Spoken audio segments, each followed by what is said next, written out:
This is a 2021 model Jayco Jayfeather X213. I have done a few improvements, modification to the trailer where OEM fell short. So I like to walk around, give a description, and hopefully that will help somebody out, either the next owner or the people in the group who like to do the similar things. So we towed the trailer from Oregon to Florida.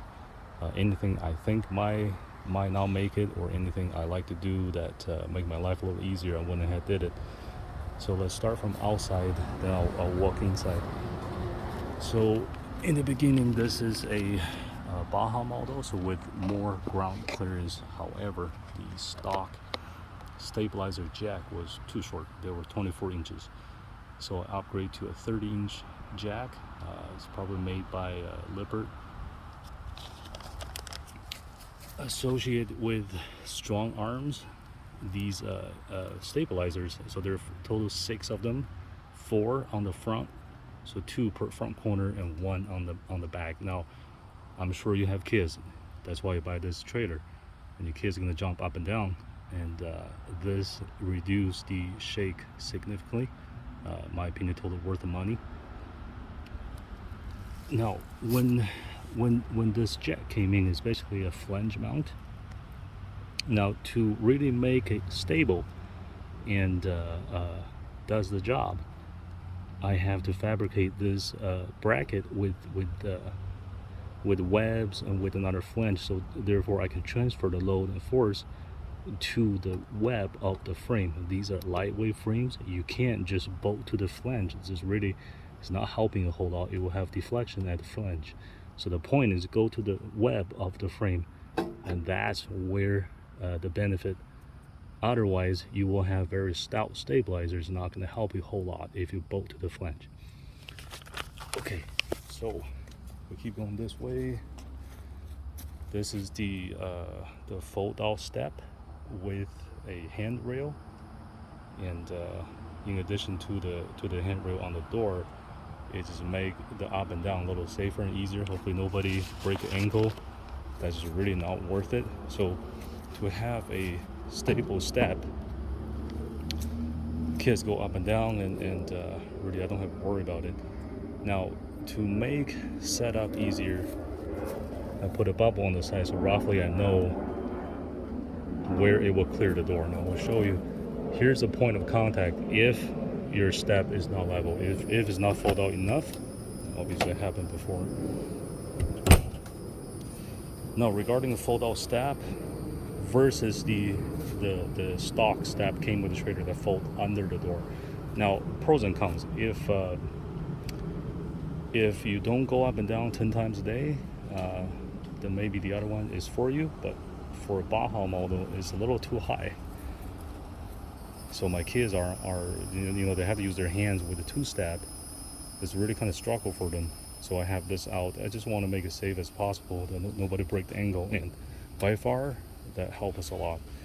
Now the downside of these type of step is if you are parking the trailer in a storage that the next trailer is very close to you, you might find it difficult because you need quite a bit of room to swing out. You need to set it down, you need to open the door. But as far as function wise, this is way more stable than the stock.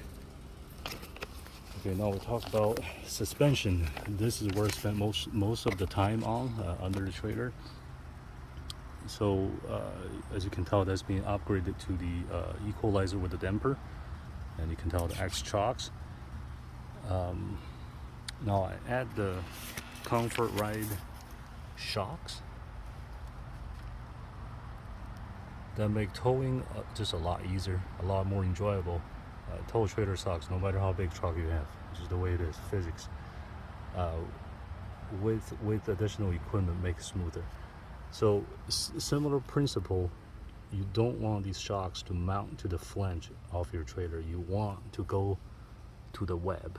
Now the standard bracket come with 2 bolts to the flange, but to make it better, I fabricate this bracket with gussets or webs on the side, make it rigid, then bolt to the side of the frame.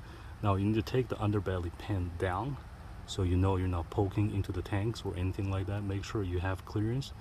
Pick the correct fastener with the correct grip length, and you have to do it right. Now, these are the BAL frames, lightweight frames, also BAL axles, and you can tell the manufacturer did not have a single weld on any of the accessory to the frame.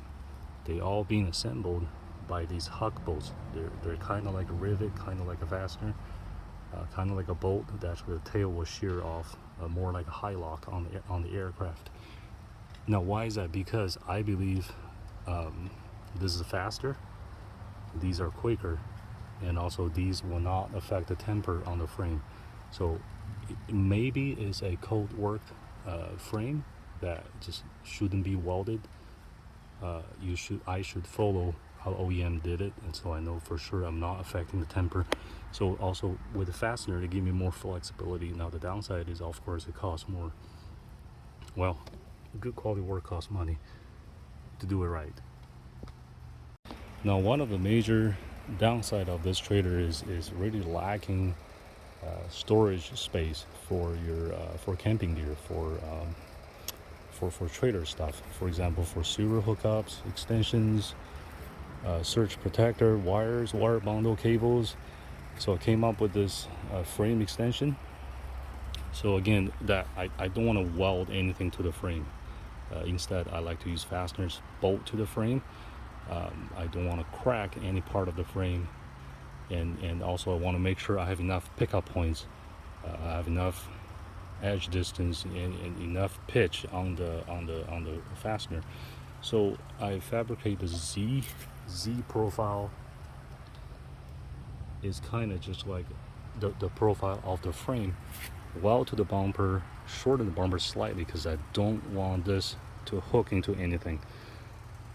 Then I attach to the holes on the frame. Now the frame came with these holes. I just pick up 4 of them with the stainless fasteners. Then there's one stabilizer angle iron here, so I have spots to attach the toolbox down to. So you can tell there are 2 lightweight toolboxes. These store sewer hookup, wire extensions, leveling blocks, and it's been a lifesaver.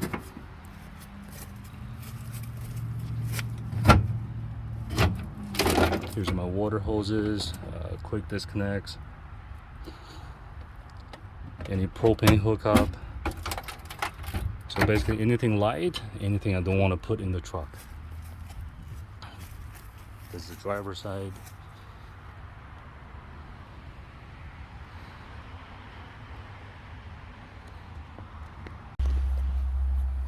Okay, now time to talk about the spare tire. Since I have the toolbox here and I relocate the spare tire under the frame, now for many options, that here is really the most open spot. That you can tell this is that's who made the tire carrier, BAL, or coincidence with the same guys who made the frame. So 2-point contact already. There's a pivot point mounted on the front, and these 2 rods telescope, and then you bolt to the right hand side on the frame, passenger side on the frame, with a knot here to secure. Don't forget to add a lock to it, and combination is way easier than fumble through many keys, you forget the keys or something like that. Just to a combo lock. And then same tire as the rest of the tires, I add slight insulation underneath there because the insulation has to terminate a little earlier. Opened up 1 frame bay for the tire. Compared to how OEM used to have, tiny thin layer of aluminum bubble, I'm not losing much. Obviously the floorboards are insulated. So here you have it.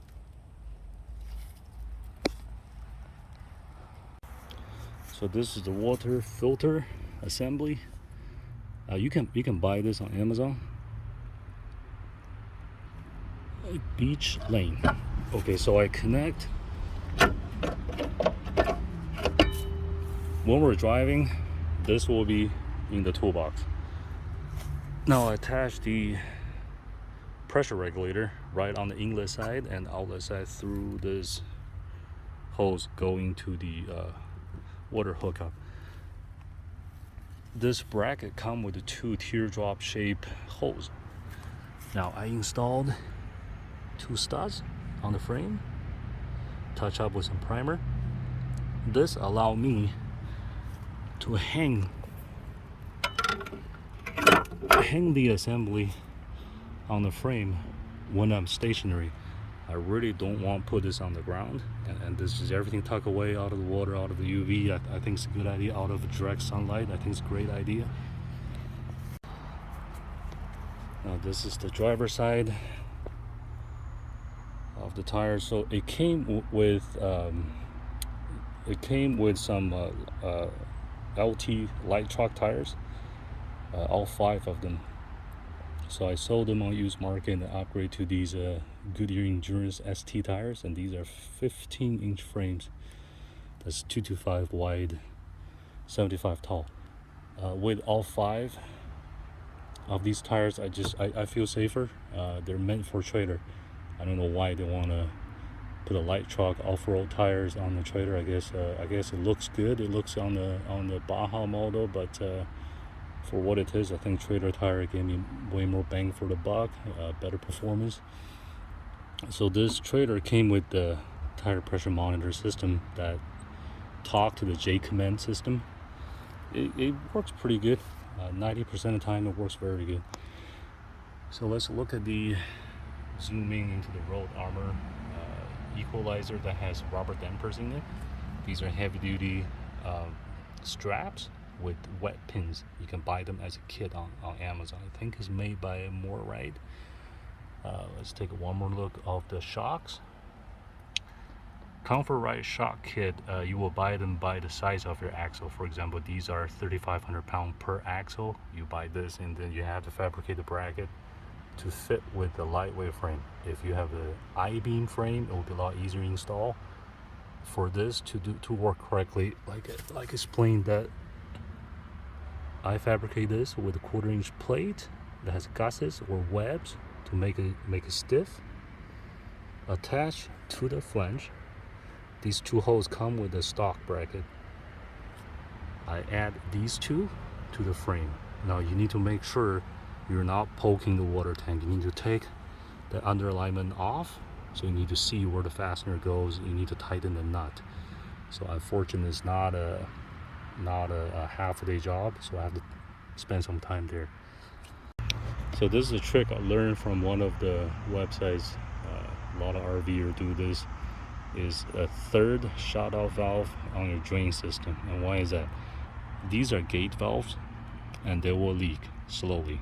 So as you drive, if you don't have this valve, you just have a cap on where it used to be, and the moment you're ready to hook up, the moment you open this cap, you will have something come out. So the best way is you add a 3rd valve here, one more line of defense. Now to prevent it from backing out, here's a trick: is put a stainless hose clamp that's large enough. So this one, it says, is 3/16 to 4 inches, so that means 4 inches big enough here. So I add this waterproof cover on the tongue jack. Now the tongue jack is not as waterproof as you think, and you will have problems if you don't have it. And also I add this ground wire. So without it, the jack utilizes the frame and utilize the fasteners as to form a return path for the current. And over the time, actually it has problem. It has maybe corrosion in between. So you might find the jack work intermittently. So go to is poke it with a multimeter to see how much resistance you have, or just go ahead, add the wire, go to a grounding stud, prep it, use grease, and make sure you don't have a corrosion buildup at the ground stud. And over time, this will last way longer than how it used to be. It has 2 6-volt golf cart batteries. Each one is about 210 or 212 amp hours. Is about the biggest lead acid battery you can fit here. So this is a pack and play. So the original bed, the crack opened up. It wasn't up to the weight rating it was claimed for. Sometimes we had to cuddle with our kid that happened to be a little too much weight, and it was put together by Staples, some very low grade plywood. So I replaced it using some 1/2 inch plywood with pocket hole drill screws and glue. So it's been holding up very well. It actually is lighter and more rigid. Now I'd like to share the trick here is this Level Mate Pro system. It really makes backing up and level trader way faster. You know, that's the moment kind of test out your marriage.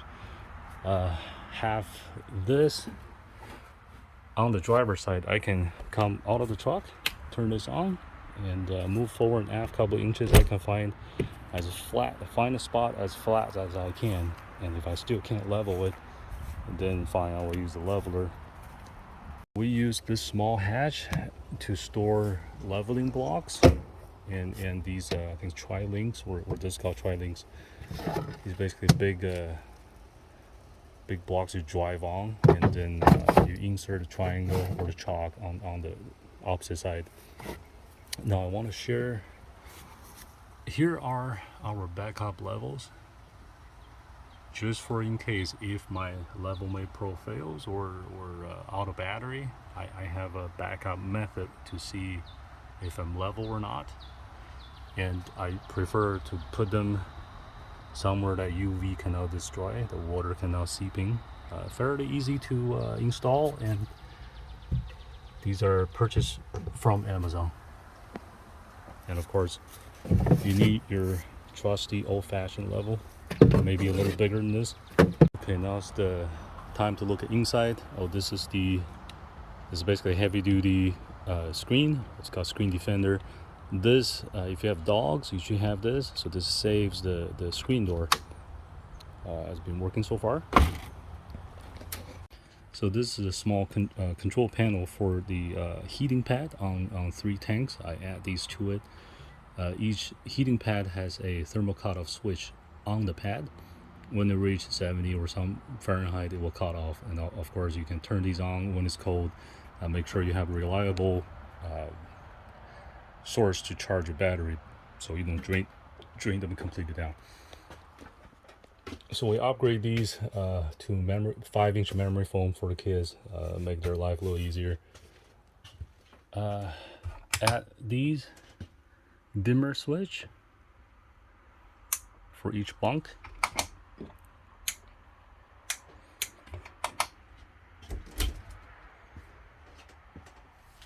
So these are just little storage that I fabricate, because this is very deep.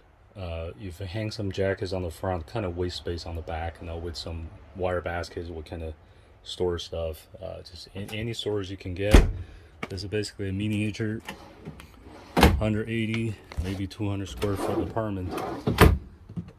Anything you can do to make it a little better, it's totally worth it. So this secret storage I like to share.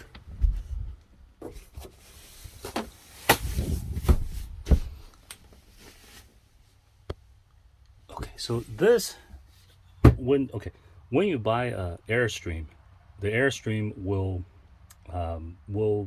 utilize any little corner, little gap to make a storage out of it. When you buy something economy like this, Jayco is going to do as fast as they can. So of course, this, as stock configuration, this is a giant pocket waste space. So I pick these up, line them with very thin plywood. This is perfect for winter blankets or something, extra clothing, that quite a bit of storage right here. So that is the curtain that came with it for the bunk bed, and I volunteered to take that off before that breaks.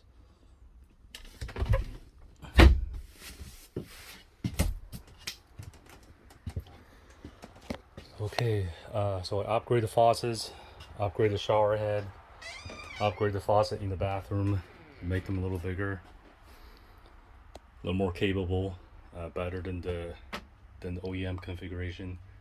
Add more hooks, because we need as much as we can, and change this medicine cabinet to the large one that has more storage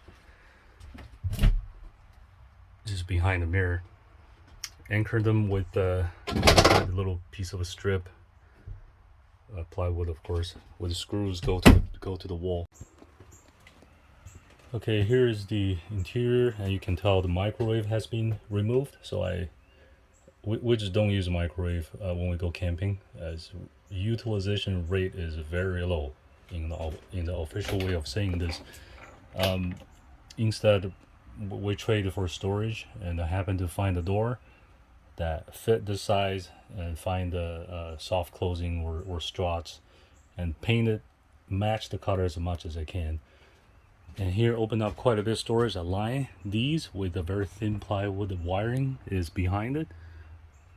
This was what powered the microwave before, right here. Yeah, this whole dishes, whole cooking utensils, great stuff. And here's a TV on a swivel mount, single attachment. So I add this backer board. It's probably 1/2 inch board. So attach this to the wall a couple of spots. You want to share the load, then attach the mount to the plywood. So this is park mode. When we're traveling, it will retract all the way, and very simple methods with one bungee cord hook up to the eyelet here. With the DVD player I add this shelf here with pocket hole screws. Very simple, and double side tape will hold the DVD player down. This has been great. Kids love this. Kids love the DVD. They will take over our bed, and watch TV, and you can swivel the angles while we can be left alone to cook. I add a couple of just some storage and make my life easier with the magnetic knife rack, and being hold up good.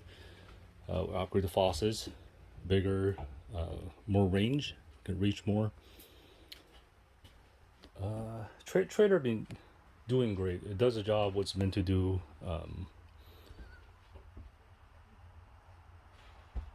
And more hook.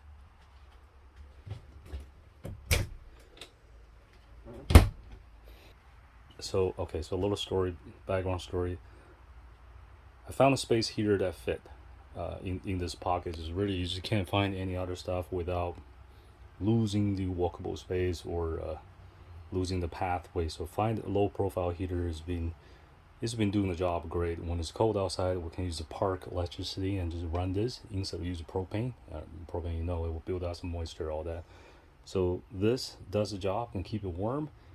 Even 30-degree outside, is overnight, it's just on and off. On econ mode, it will do the job. Now, how I power it is I install a outlet here. So I found where the power go to the AC is, and it's spliced from that point. And I know I'm not gonna run AC and the heater at the same time, so same breaker works. This actually requires less electricity than the AC. Now, since we talk about AC, so they're covered up now. So this AC, I add a soft stutter. That way, it will reduce the inrush current significantly, and then it can actually, my smaller 2500 watt generator is able to start it and maintain it. It's definitely under 30 amp with inrush current. It will not trip the surge protector. So highly recommended. It costs quite a bit, $300 or so, but it does the job. There's no alternate to it. Right, now, if we can expand a little bit, let's talk about the frame. So these are BAL lightweight frames. Here's a profile. If imagine if you're looking forward, forward and aft, aircraft terms again, that the right hand side. So this is the frame on the right hand side. Is pointing outboard.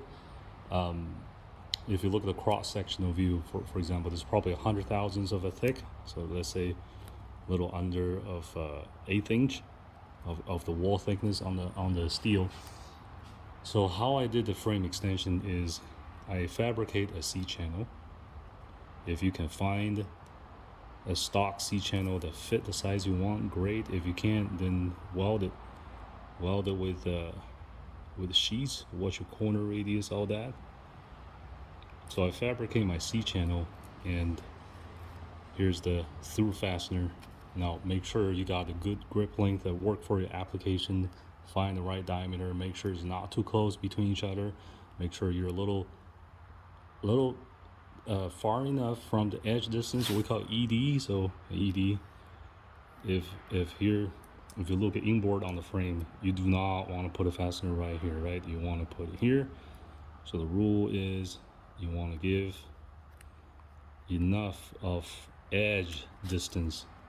ED, the pitch means the distance between the rivets, between the fasteners. That's called pitch. So you don't want the two next to each other. That's not good, right? Typically minimum 2 times the diameter of the hole. For the ED and for the pitch, you're plenty safe. Some aircraft 2.5D, 2D plus 16th, 1.5D, different standards, but two times you're plenty safe. So let's just recap real quick. This is the frame extension, telescoping inside of the Z profile attached with the fastener this way. Okay, so now let's look at how I mount the shock mounts or any stabilizers. It's the same Z frame. Same Z frame. The shock mounts, they are designed for I-beam traders. They basically one piece of angle. I think if my memory serves me right. So this is the mounting bracket for the stock, for the Comfort Ride shock kit for trailer. So there's a through hole here, and here's the shocks with one fastener. Now you can tell with a lightweight frame that's looking for trouble, right? You're bending this flange. It's gonna be effective. So what I did is I extend here a little bit. Oh, quite a bit actually. I extend here. I add a plate this way. That can give me plenty of ED, edge distance, allow me to have a fastener in the middle of the web of the frame. The web of the frame under bending, you want a fastener here. You do not want a fastener here. You do not want a fastener here. You want it in the middle. So the middle is the least stress. Try to avoid here if you can. Try to avoid here. You want to go in the middle.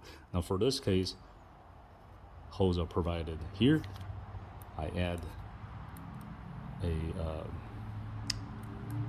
another T profile, and I reinforced with another plate on the side, and you can tell you just weld here, weld around here, fillet weld both sides, match the thickness of the plate, make it comparable. So here we go. That's the shock mount on the frame. Now let's talk about stabilizer mount. Stabilizer, if you look forward and aft, cross-sectional, here's the Z frame. Stabilizer come with a big round flange. It's a flange mount. So for example, it's like this.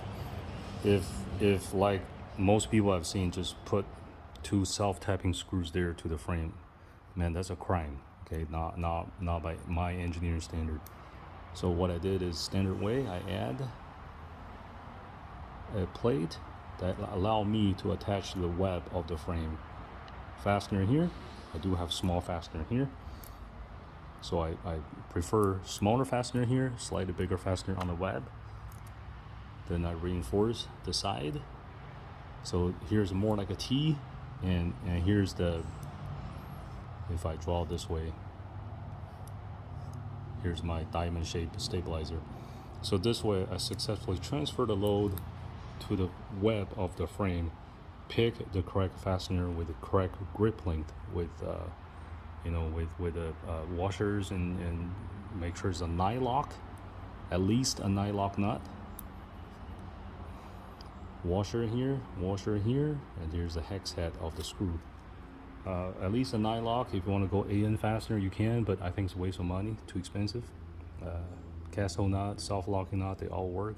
Minimum nylock, maybe add a little Loctite. I don't like self-tapping screws on the frame. They're just subpar. So bolt and nut, for sure it will work. Nut here, washer here, washer here. Here's the hex head, or you flip it, put the head on top and go down. Either way, as you can tell from pictures and the videos, I have how many numbers of fasteners to the frame. Match drill, clamp it tight. Yeah, just a good standard practice on fabrication, and then prime, paint, all the good stuff.